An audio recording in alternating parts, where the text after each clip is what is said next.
Hello everyone, welcome back. Today we're going to be talking about our pistol grip. I'm going to be talking about how my two-handed grip is, but before I even get into the two-handed grip, I want to first do a demonstration. I'm going to be shooting this Glock 43 one-handed, okay? So the target over there is 2 foot by 1 foot at 45 feet from this position.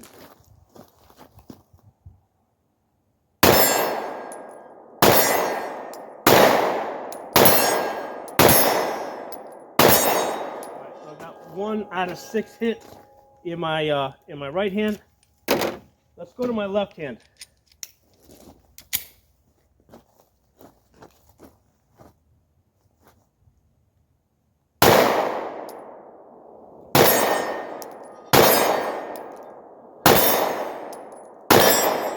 Alright, so I think I missed 1 there. 1 out of 6 I missed. So 5 out of 6, both of them right-handed and left-handed. Okay, so the thing to be aware of is as I grip the gun, right? It doesn't matter what size gun it is, whether it's a small Glock 43 or a big G17. As I grip it, this opening over here is the weakest point of my grip. The gun is trying to come out of here as it recoils. Okay, so I'm gripping the gun tight. You don't want to grip the gun down here because it's going to want to do that. Okay, grip the gun as high as possible. Ideally, I'd want to be back here, right, so I can get behind the recoil, but that's impossible because the slide's going back and forth. So I want to be as high as possible. And ideally, I want to close this. So if I'm taking a two-handed grip, right, I'm going to take this meaty part over here, and basically I'm plugging that hole, right? So I'm filling in the missing part here, right? So this hand is forward like it's pouring water, right? Or pointing the thumb forward, okay? Now, where this thumb lands kind of depends on the size of your hands and size of the gun, okay? Ideally, you want to be able to put this thumb on the frame over here, right? Because again, the gun is trying to come out of here. So this is the direction that the gun is trying to jump out of. So I want to basically reinforce this side over here, okay? All right, because this side's got all this meat here on this side to keep, basically, there's a lot of meat on this side to keep the gun in its place. So it's trying to come out of here. So I'm going to take this hand, put it forward, put my thumb on the frame, and then, and basically squeeze. What I do is I squeeze tight, okay? I've seen some couple of competition shooters that actually turn their thumb, turn their hand in, right? They're trying to get even more pressure, which is fine. That's not a technique that I use, but the same idea. They're trying to close this gap over here. Now, a lot of times with women or people with small hands, they may not be able to get their thumb up on the frame over here, so it may end up back here. Or some women, sometimes they have to just stick it down over here underneath it. You don't want your thumb to be anywhere near the trigger guard, right? Because your finger's coming through on this side over here. You don't want this thumb in a position where this finger and this thumb are going to interfere. So you either want it up on the frame over here or down here out of the way, okay? Obviously, it can't be on the slide because the slide is going back and forth. I mean, I've seen people try to do it, but it's got to be either on the frame or tucked over here. I've seen some people stick it out like this all the way. That's fine, right? At least it's not interfering. But if you have the ability to get it up on the frame and press in, that'll give you a little bit extra reinforcement. However, the majority of the work is being done with this meaty part over here. That's the important part. This is like the thumb is the bonus. That's the extra. So get this meaty part first in its position. Don't obsess with trying to get your thumb up here and then you leave a gap like this, right? It's more important that this meaty part here gets a nice tight seal over here. So your thumbs fit together like a puzzle piece. Now, when I go to the smaller gun, okay, with like this G43, I'm able to also get my thumb on the frame and I'm able to reinforce it. The nice thing about these Polymer 80s, I love the way they got this cut here because it allows your hand to come, your fingers to come up a little bit higher. On the factory, factory Glocks, okay, they don't. The cut here isn't quite as deep, So a lot of times people that shoot a lot, they'll start getting calluses over here. The polymer 80s are great because they've got this deep cut over here, so your hand can come in nice and high, and you don't, it doesn't eat into your hand. Okay, so that's the grip that I'm trying to take and push into the gun. Now, when I'm shooting one-handed, right, I'm aware that of this issue where this is the weakest point in my grip. Okay, it doesn't matter what size gun I'm using, right? This is the weakest point in my grip. The gun is trying to jump out of here. So if you guys know, right, if you're experienced shooters, the gun is very sensitive to how you squeeze the trigger. So if you jerk the trigger, the gun's going to roll down. If you take your finger and you hook too hard to the right, all your bullets are going to go to the right. If you push left, all your bullets are going to go to the left. So you can control, you can basically steer the gun with your finger. So when I'm shooting one-handed, right, what I'm doing is I know that the gun is trying to come out of this opening here. So what I do is I intentionally apply a little bit more pressure if I'm shooting right-handed towards the right, or if I'm shooting left-handed towards the left, to offset that the gun is trying to come out of this hole. Okay, so I'll put the soft part of my finger on the trigger, right? This is the most sensitive part of my finger. That's the part that goes on the trigger. And with the optics, right? Because on both of these guns, I've got the Howson ACSS systems, right? Let me show you what I'm looking at. So CDS-ACSS, it's got the dot over there in the center. So the big circle on the outside is great for guiding you to the center, right? If you're off alignment, okay? So with both of these guns, I'll show you the other one over here. This is the larger one for your 17s, 19s, 26s. Where are you? Oh, there it is. Okay, it's a little out of focus. All right, so on both these guns, I have the ACSS. It's actually a lot brighter. I'm seeing it a lot brighter in the glass than when I was looking through the camera. So it's very bright. Even though it's a sunny day today, it's bright. So with both of these guns, what I do is when I'm shooting them, I put my dot on the target. The nice thing about optics, right, single point of aim. When I aim, I just focus on my dot. Actually, rather, I focus on the target and the dot's on it. Okay, so single point of aim. I look at the target and the dot's on it, and I don't have to shift my focus back and forth. If you're using just iron sights, all right, what you have, obviously you gotta look at the target so you can see it, and then you have to shift your focus back to your front sight, and so you're gonna match it up. So your eye can only focus on one thing at a time, right? So with iron sights, you're looking at target, front sight, rear sight. So you have to focus on your front sight so that the target is a little bit blurry and your rear sight is a little bit blurry. And basically, you have to get comfortable at shooting at blurry targets, right? Because you have to be focusing on your front sight. So the great thing about optics is single point of aim. I just look at the target. The target and the dot are on the same plane. They're out there at the same distance.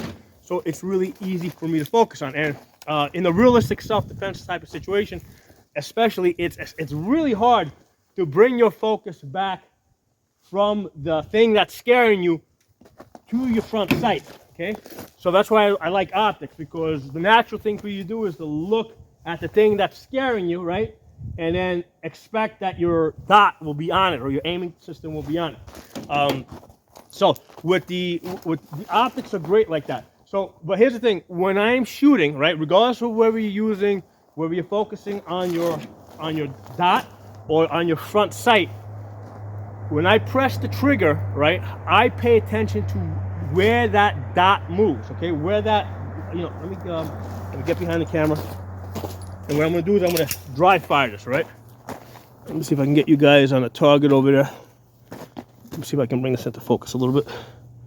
All right, so there's a rim down there, right? You see that rim over there? Right, what I'm going to do is I'm going to press the trigger. We're dry firing it now. Doing this one-handed. All right, so when you press that trigger, right, you want that dot to stay on your target. All right, that time it moved off target, right? So you should be able to call your shots. See if I can move you guys a little bit closer over here, because I think I got a better focus here. See if that's a better focus on this one. So I'm gonna get my target, my dot on the target.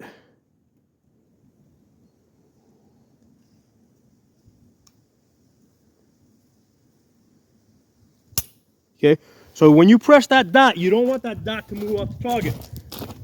So you don't need to look at the target to know if you hit it or not. You should be able to tell before the bullet even gets there based on if your dot moves off the target. Let's try this one.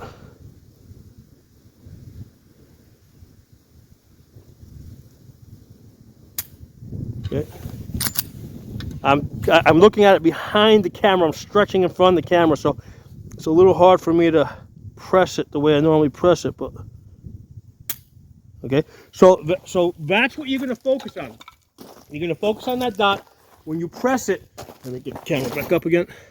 When you press it, you want to make sure that your dot doesn't come off the target. And you should know if you're going to hit it or miss it before you hit a ding or before you see the holes on the paper, based on when you press the trigger if that dot moves.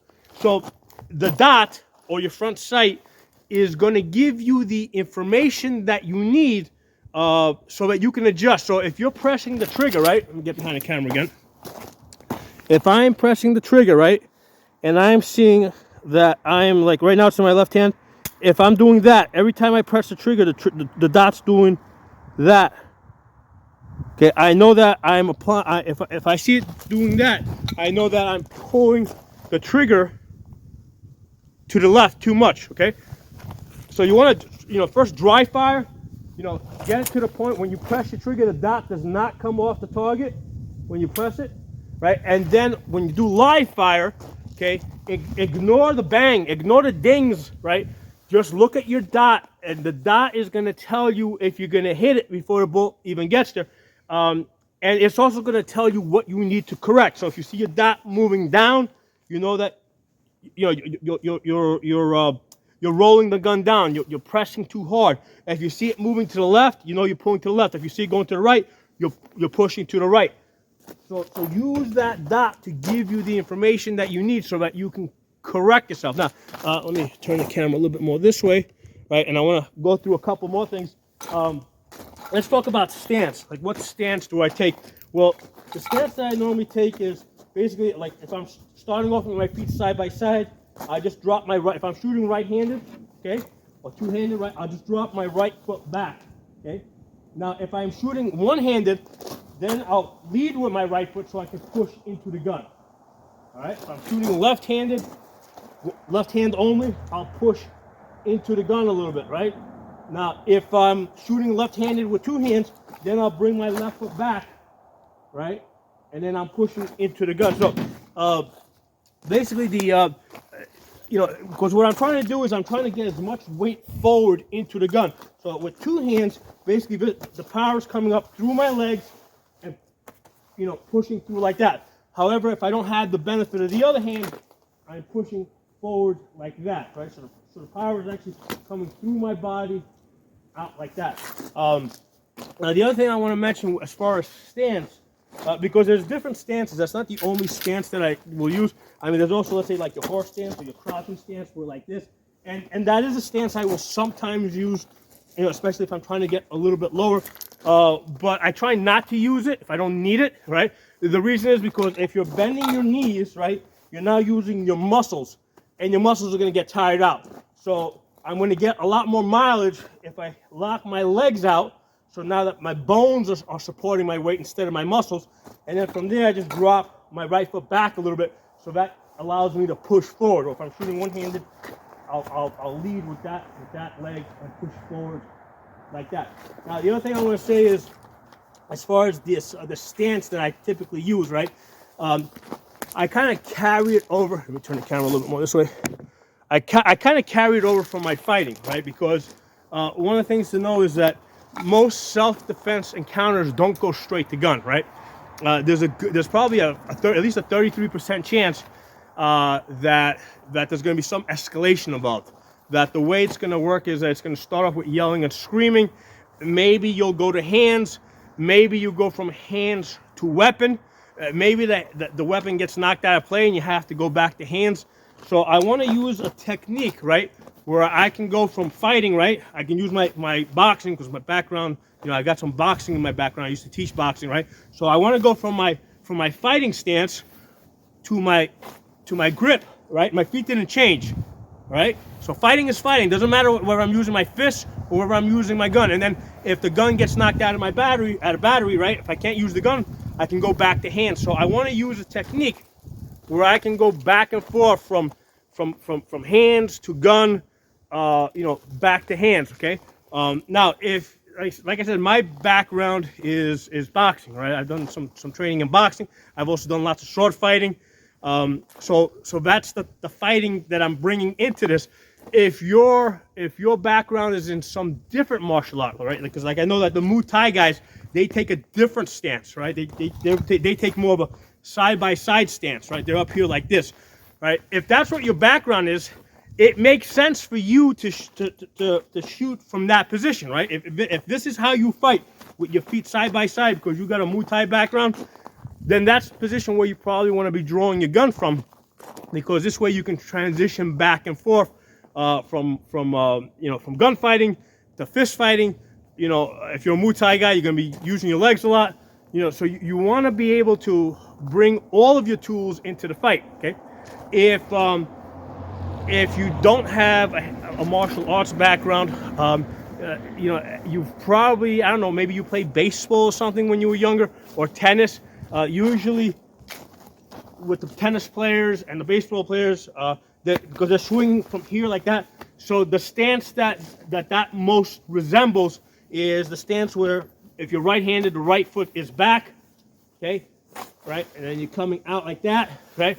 And then if you're gonna swing a bat, right, you're using the hips, right, to swing the same way. So again, if that's the background you have, that's gonna be what I think is the most comfortable for you. And then let's say if a club or some other weapon is introduced at some point into the fight, you know, you can transition back and forth, you know, between those two things, between gun and other weapon or fists or whatever. Okay, so yeah, I just wanted to share those ideas with you guys. You know, I'm a big believer in, like, there's not just one way to do things, right? There's you know, there can be multiple ways of doing things, and I've seen other people use different techniques and be very, very good at it. The techniques that I'm showing you guys, in addition to myself using them, I have trained, because I'm a full-time gun instructor. I have literally like trained like thousands of women to shoot guns the way you guys see me shoot the guns here, and they're able to learn it and shoot it very well.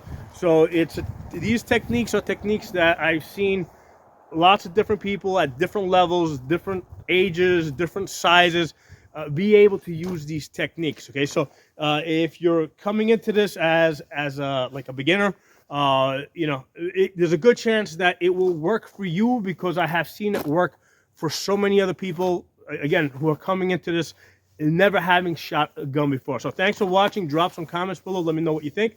I'll talk to you all soon.